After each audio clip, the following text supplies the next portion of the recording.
right, guys, before we get into our journal page on lesson 7-13, I want you guys to turn to page 264 and 265, and you should see two pages that have all different types of insects on them. So what we're going to do is we're going to take our ruler and we're going to measure each insect to the nearest 1/8 of an inch.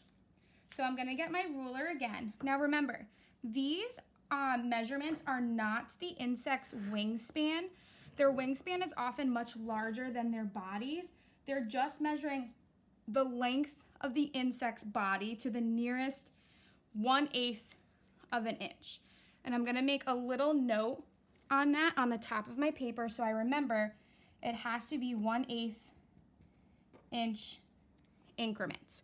So what we're going to do is we're going to measure all of our insects first, and then we're going to put them into the chart in our journal page on page 266. So let's get started with the green lace wing. So what I'm going to do is I'm going to line my ruler up vertically and get that 0 as close as I can to that line. And I'm going to put a little dot on my ruler so I can move it out and look at it. So this is 1/8, 2/8, 3/8, 4/8, 5/8. So this green lacewing is only 5/8 of an inch. It is not even a full inch yet. It's only 5/8 of an inch. So let's do this bow reel fly, which is even smaller. So I'm gonna, again, line up my 0, make a little mark on my ruler, and I could see that 1, 2, 3, it's 3/8 of an inch. Let's do the paper wasp. And if you look, our paper wasp is actually the same mark as our green lacewing. So this is also 5/8 of an inch. You always want to include your unit. Okay, the Carolina Manded, you always want to make sure you're lined up with that arrow. I'm going to make a little mark on my ruler. So now I know it's bigger than 1 inch. And then 1, 2, 3, 4, 5, 6. 1 6/8 of an inch. Okay, let's do the American cockroach.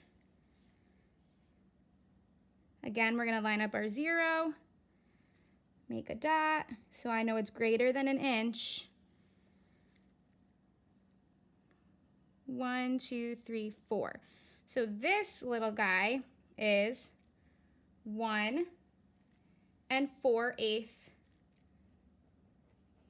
of an inch. 1 4/8 inches. Let's do the bumblebee. Looks like it's going to be less than an inch. And it is. And it's 1, 2, 3, 4, 5. Oh, I don't remember which tick mark it is, so I'm going to remeasure so I don't put the wrong answer. 1, 2, 3, 4, 5, 6. This is 6/8 of an inch. Let's do the green beetle. Oh, and it measures the same as the yellow bumblebee, 6/8 of an inch. And the last one for this page is the red-legged grasshopper. And if you can see, this one lines up to exactly 1 inch. Okay, so we have all of the ones for this page. I'm going to take this page and I'm going to set it aside because I'm going to use it in a few minutes. Now let's work on this insect page. So you can see the ground beetle. And I can see it's just under an inch. So it's 7/8 of an inch. So not quite an inch, but very close. Okay, let's look at the damselfly. Looks like a dragonfly to me. So I could see it's over an inch, and it's 1 2/8 of an inch. Let's do the Katyd. He has a long wingspan, but remember, we're only focusing on his body, because if you measured from antenna to the tips of his wings, it would be almost 6 inches, a lot longer than his torso here.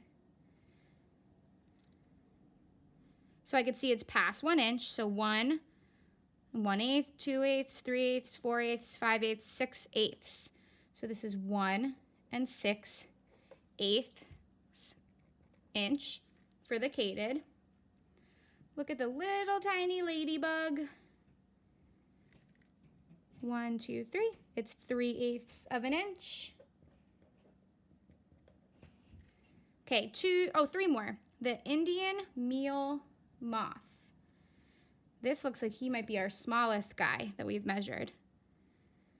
So line up that 0. 1 2 3. Oh, he's the same as the ladybug. He looked a little smaller to me. That's so interesting. Maybe because he's a little bit longer width-wise than this guy, so he looks a little bigger, but they're actually the same.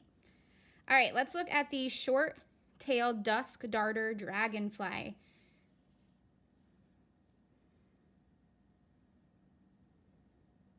And as you can see, some of these insects have overlapping lengths. They are the same, because we're actually going to take these lengths and we're going to put them into a line plot so we can analyze this data a little bit more. So I see it's past an inch. And if I go 1 2 3 4 5 6, it is 1 6/8 of an inch. And now the last one is the southeastern field cricket. So again, I'm going to line it up to 0. I'm going to make a final mark on my ruler, and I can see it's just under an inch. So it is 7/8 of an inch. Okay, hold on to these papers, and hopefully you followed along and wrote all of the data points that we're going to use in our line plot on the next set of journal pages. So look for that in the next video.